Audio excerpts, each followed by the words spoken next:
अल्हम्दुलिल्लाहि रब्बिल आलमीन अस्सलातु वस्सलामु अला रसूलिहिल करीम। अस्सलामु अलैकुम नाज़रीन इकराम। यस्सरना कुरान नाम के आसान तफसीर का लेसन नंबर 3.131 है, यानी तीसरे सूरे का लेसन नंबर 131 और थीम है सूरह आले इमरान आयत 200, यानी सूरह आले इमरान की आखिरी आयत है। टॉपिक्स कवर्ड इस तरह से हैं: सबसे पहले तिलावत, उसके बाद word by word and phrase by phrase translation, फिर तफसीर, आखिर में कुछ अहम नुकात, एक्नॉलेजमेंट और रेफरेंसेस। औज़ु बिल्लाहि मिनश शैतानिर रजीम, बिस्मिल्लाहिर रहमानिर रहीम। या अय्युहल्लज़ीना आमनु अस्बिरू वस्साबिरू वराबितू वत्तक़ुल्लाहा लअल्लकुम तुफ़्लिहून। वर्ड बाय वर्ड ट्रांसलेशन देखें। या अय्युहा रूट वर्ड है अलिफ या से, माने ए लोगो, ओ यू। अल्लज़ीना अलिफ लाम लाम जाल या से है, माने जो। हु आमनु अलिफ मीम नून से है, माने ईमान लाए, बिलीव। इस्बिरू स्वाद बा वा से है, माने सबर करो, एंश्योर। वस्वाबिरू स्वाद बा वा से है, माने और सबर में तुम गालिब रहो। And outdo all others in endurance. ववाबितू वा बा वा से है, माने और हमेशा कमर बस्ता रहो, यानी मुस्तैद रहो। And be ready. वत्तकू वाव काफिया से है, माने और तकवा इख्तियार करो। And fear. अल्लाह अलिफ लाम हा से है, माने अल्लाह अल्लाह। लअल्लकुम लाम आइन लाम लाम से है, माने ताकि तुम, सो दैट यू में। तुफ्लिहून फा लाम हा से है, माने फलाह पाओ, be successful. Phrase by phrase translation Urdu में देखें। या अय्युहल्लज़ीना आमनू, ए लोगो जो ईमान लाए हो। इस्बिरू सबर करो, वस्वाबिरू और सबर में तुम गालिब रहो, वरवाबितू और हमेशा मुस्तईद रहो, वत्तक़ुल्लाह और अल्लाह से डरते रहो, लअल्लकुम तुफ़्लिहून शायद कि तुम कामयाब हो जाओ। कंप्लीट ट्रांसलेशन देखें। ए लोगो जो ईमान लाए हो, सबर करो और सबर में तुम गालिब रहो और हमेशा मुस्तईद रहो और अल्लाह से डरते रहो, शायद कि तुम कामयाब हो जाओ। Phrase by phrase translation English में देखें। या अय्युहल्लज़ीना आमनू, ओ यू हु बिलीव। इस्बिरू एंड्योर, वसाबिरू and outdo all others in endurance, वराबितू एंड बी रेडी, वत्तक़ुल्लाहा एंड फियर अल्लाह, लअल्लकुम तुफ़्लिहून so that you may be successful. Complete translation देखें। O you who believe, endure and outdo all others in endurance and be ready and fear Allah so that you may be successful। तफसीर आयत देखें। आयत को हम एक बार revise करते हैं। या अय्युहल्लज़ीना आमनु अस्बिरू वस्वाबिरू वराबितू वत्तक़ुल्लाहा लअल्लकुम तुफ़्लिहून।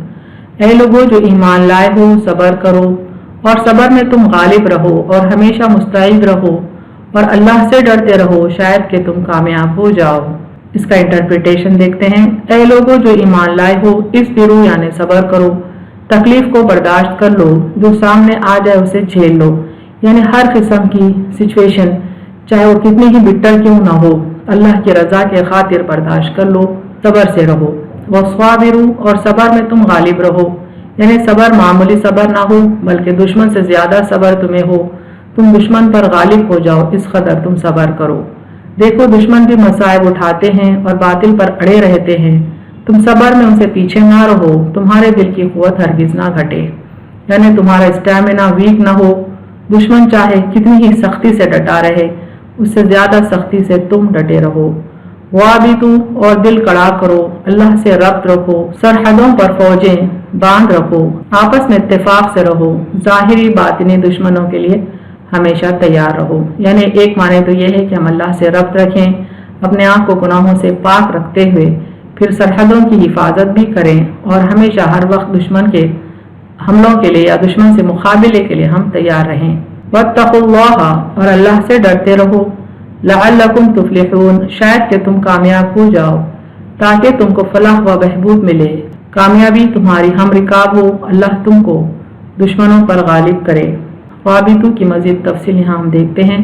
वाबितू अल मुराबिता से है, माने है सरहदों के दिफा के लिए पहरा देना, मोर्चा बंद रहना, जहाँ हिफाजती दस्ते मुतय्यन रहते हैं उसे रिबात कहा जाता है, यानी बॉर्डर्स पर सिक्योरिटी मेंटेन करना, हमेशा हर वक्त दुश्मन से हिफाजत की तैयारी रखना, तैयारी करना, इसके मानों में है। अल्लाह का हुक्म है वराबितू, यानी दुश्मन का मुकाबला करने के लिए मुस्तैद और मोर्चा बंद रहो, और इस्लाम की जोग्राफियाई व नजरियाती सरहदों की हिफाजत के लिए हर वक्त आमादा रहो। जैसा कि दूसरी जगह इरशाद फरमाया वअइद्दू लहुम मस्तताअतुम मिन कुव्वतिन व मिन ग़िबातिल खैल, और उन कुफ्फार के मुकाबले के लिए तुमसे जहाँ तक हो सके ताकत मुहैया करो और पले हुए घोड़ों को मुस्तैद रखो। यानी अल्लाह का हुक्म है कि हम दुश्मन के मुकाबले कमज़ोर ना रहें बल्कि हम ताकतवर रहें, ताकि दुश्मन हम पर हमला करने की हिम्मत ना करे, और अगर हमला करता भी है तो हम उसके मुकाबले डटे रहें, कामयाब रहें, उस पर गालिब रहें। कुरान के इस हुक्म से ये इंदिया मिलता है, यानी कंक्लूजन हम एक्स्ट्रा कर सकते हैं कि मुसलमानों की हर नस्ल को हर असर में यानी हर दौर में अय्यार दुश्मनों से खतरा लाहक रहेगा।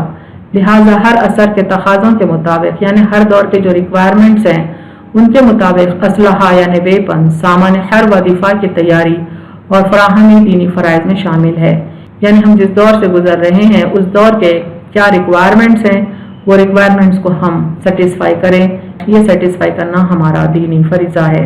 इस आयत की मज़ीद तफसीर देखें।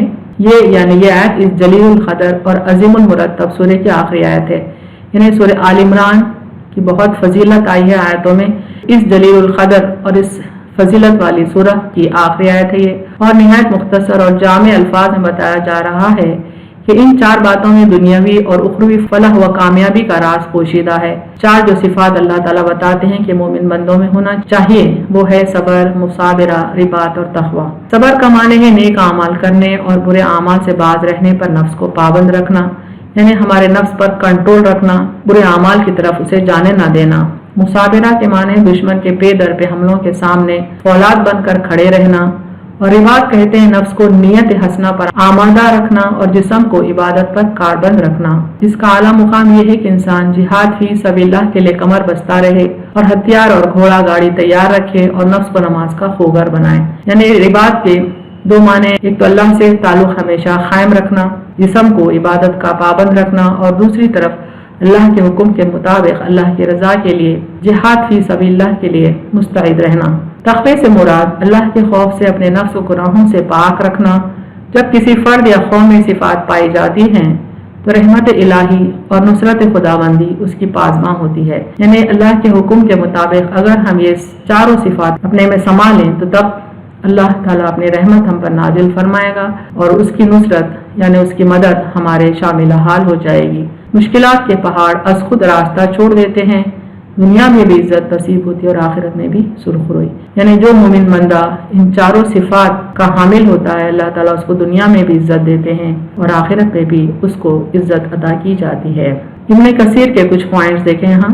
सही मुस्लिम शरीफ और नसाई में है, रसूलुल्लाह सल्लल्लाहु अलैहि वसल्लम फरमाते हैं, आओ मैं तुम्हें बताऊं कि किस चीज़ से अल्लाह ताला गुनाहों को मिटा देता है और दर्जों को बढ़ाता है।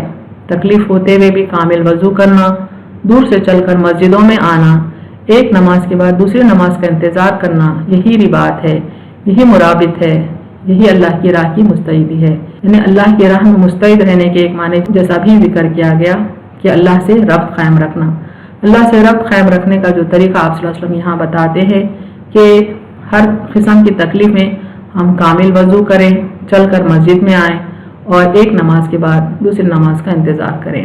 और ये भी कहा गया है कि राबितू से मुराद दुश्मन से जिहाद करना, इस्लामी मुल्क की हुदूद की निगरानी करना और दुश्मनों को इस्लामी शहरों में ना घुसने देना। इसकी तरगीब में भी बहुत सी हदीसें हैं और इस पर भी बड़े सवाब का वादा है। यानी दुश्मनों से अपने मुल्क की हिफाजत करना, ये राबितू के दूसरे माने हैं और इसकी तरगीब बहुत सारी अहादीस में आई है। मिसाल के तौर पर सही बुखारी शरीफ में है, एक दिन की ये तैयारी सारी दुनिया से और जो उसमें है सबसे अफजल है। मुस्लिम शरीफ की हदीस में है, एक दिन रात के जिहाद की तैयारी एक माह के कामिल रोज़ों और एक माह की तमाम शब बेदारी से अफजल है। और इसी तैयारी की हालत में मौत आ जाए तो जितने आमाल सालिहा करता था सबका सवाब पहुँचता रहता है और अल्लाह ताला के पास से रोज़ी पहुँचाई जाती है और फितनों से अमन पाता है। यानी एक दिन और रात की जिहाद की तैयारी भी अगर कोई मोमिन बंदा करता है तो उसको इतना सवाब होगा जितना कि एक माह उसने कामिल रोज़े रखे हैं और एक माह उसने शब बेदारी की है। और यहाँ तक कि अगर कोई दूसरे नेक काम कर रहा था, आमाल सालिहा कर रहा था اور اچانک اس کی موت واقع ہو گئی تو ان اعمال صالحہ کا اجر ایسے ملتا رہے گا جیسے کہ وہ قیامت تک ان اعمال صالحہ کو کرتا رہا، اور پھر اللہ کی طرف سے اسے روزی پہنچائی جاتی رہے گی، اور پھر وہ قبر کے حشر کے فتنوں سے بچا لیا جائے گا۔ مسند احمد میں ہے، ہر مرنے والے کے اعمال ختم ہو جاتے ہیں مگر جو شخص اللہ تعالیٰ کی راہ میں جہاد میں ہو اور اسی حالت میں مر جائے، اس کا عمل قیامت تک بڑھتا رہتا ہے اور اسے فتنہ قبر سے نجات ملتی ہے۔ ابن ماجہ کی روایت میں یہ بھی ہے کہ قیامت کے دن اسے امن ملے گا، یعنی عذاب قبر سے بھی بچایا جائے گا اور عذاب محشر سے بھی بچا دیا جائے گا۔ مسند کی اور حدیث میں ہے، اسے صبح و شام جنت سے روزی پہنچائی جاتی ہے اور قیامت تک اس کے مرابط کا اجر ملتا رہتا ہے۔ مسند احمد میں ہے، جو شخص مسلمانوں کی سرحد کے کنارے پر 3 دن تیاری میں گزارے، اسے سال بھر تک کی اور جگہ کی اس تیاری کا اجر ملتا ہے۔ امیر المومنین حضرت عثمان بن عفان رضی اللہ عنہ نے اپنے منبر پر خطبہ پڑھتے ہوئے ایک مرتبہ فرمایا، میں تمہیں رسول اللہ صلی اللہ علیہ وسلم سے اپنی سنی ہوئی بات سناتا ہوں، میں نے اب تک ایک خاص خیال سے اسے نہیں سنایا، یعنی حضرت عثمان بن عفان رضی اللہ عنہ نے ایک بات کو سیکریٹ رکھا تھا، کچھ اندیشے سے کہ اگر وہ بات کو ڈسکلوز کر دیا جائے تو لوگ صرف اسی کے پیچھے ہو جائیں گے اور تمام نیک اعمال چھوڑ دیں گے، لیکن پھر آپ نے خیال کیا کہ یہ بات امانت ہے آپ صلی اللہ علیہ وسلم کی، تو آپ نے ارادہ کیا کہ لوگوں کے سامنے ڈسکلوز کر دیں۔ آپ نے فرمایا، اللہ جل شانہ کی راہ میں ایک رات کا پہرا 1000 راتوں کی عبادت سے افضل ہے جو تمام راتیں قیام میں اور تمام دن صیام میں گزارے جائیں، یعنی صرف ایک رات کا پہرا افضل ہے بتایا گیا 1000 راتوں کی عبادت سے، اور جس میں تمام راتیں قیام میں گزریں اور تمام دن صیام یعنی روزے میں گزارے جائیں۔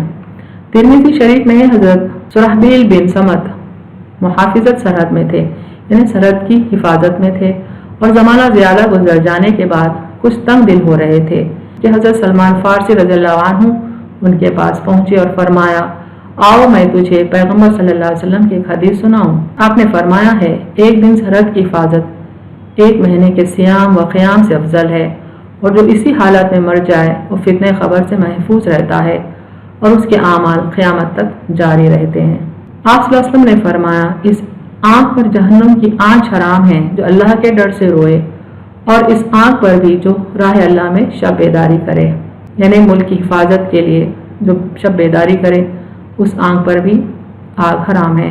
مسند احمد میں ہے، رسول اللہ صلی اللہ علیہ وسلم فرماتے ہیں، جو شخص مسلمانوں کے پیچھے سے ان کا پہرا دے اپنی خوشی سے بغیر سلطان کی اجرت و تنخواہ کے، وہ اپنی آنکھوں سے بھی جہنم کی آگ کو نہ دیکھے گا مگر صرف قسم پوری ہونے کے لیے جو اس آیت میں ہے، یعنی آیت وَإِن مِّنكُمْ إِلَّا وَارِدُهَا، یعنی تم سب اس پر وارد ہوگے۔ یہاں بتایا جا رہا ہے کہ جو شخص مسلمانوں کی حفاظت کا پہرا دے اور اپنی خوشی سے دے تو اللہ تعالیٰ اس کے آنکھوں پر جہنم کی آگ حرام کر دے گا، یعنی وہ جہنم کی آگ کو بھی نہ دیکھے گا، لیکن چونکہ اللہ نے وعدہ کیا ہے کہ جہنم پر سے ہر ایک کو گزرنا ہوگا تو وہ لہٰذا اس پر سے گزر جائے گا۔ صحیح بخاری میں ہے، پھولا وہ یعنی کامیاب وہ شخص ہوا جو اللہ کی راہ میں جہاد کے لیے اپنے گھوڑے کی لگام تھامے ہوئے ہے، بکھرے ہوئے بال ہیں اور گرد آلود قدم ہیں، اگر چوکیداری پر مقرر کر دیا گیا ہے تو چوکیداری کر رہا ہے، اور اگر لشکر کے اگلے حصے میں مقرر کر دیا گیا ہے تو وہیں خوش ہے۔ لوگوں کی نظروں میں اتنا گرا پڑا ہے کہ اگر کہیں جانا چاہے تو اجازت نہ ملے، اور اگر کسی کی سفارش کرے تو قبول نہ ہو۔ اہم نکات دیکھیں اس تفسیر کے۔ اسلامی معاشرے کے افراد دشمنوں کے مقابلے میں سیسا پلائی ہوئی دیوار کی طرح باہم مربوط یعنی کنیکٹڈ رہتے ہیں، آپس میں منظم یعنی آرگنائز رہتے ہیں، ثابت قدم رہتے ہیں، صابر اور متحمل مزاج ہوتے ہیں یعنی ٹالرنٹ ہوتے ہیں۔ صبر کا معنی ہے نیک اعمال کرنے اور برے اعمال سے باز رہنے پر نفس کو پابند رکھنا۔ مصابرہ کے معنی دشمن کے پے در پہ حملوں کے سامنے فولاد بن کر کھڑے رہنا۔ رباط کہتے نفس کو نیت حسنہ پر آمادہ رکھنا اور جسم کو عبادت پر کاربند رکھنا۔ اس کا اعلیٰ مقام یہ ہے کہ انسان جہاد فی سبیل اللہ کے لیے کمر بستہ رہے اور ہتھیار اور گھوڑا گاڑی کے ساتھ ہمیشہ مستعد رہے۔ تقوی سے مراد اللہ کے خوف سے اپنے نفس کو گناہوں سے پاک رکھنا ہے۔ وآخر دعوانا ان الحمد للہ رب العالمین۔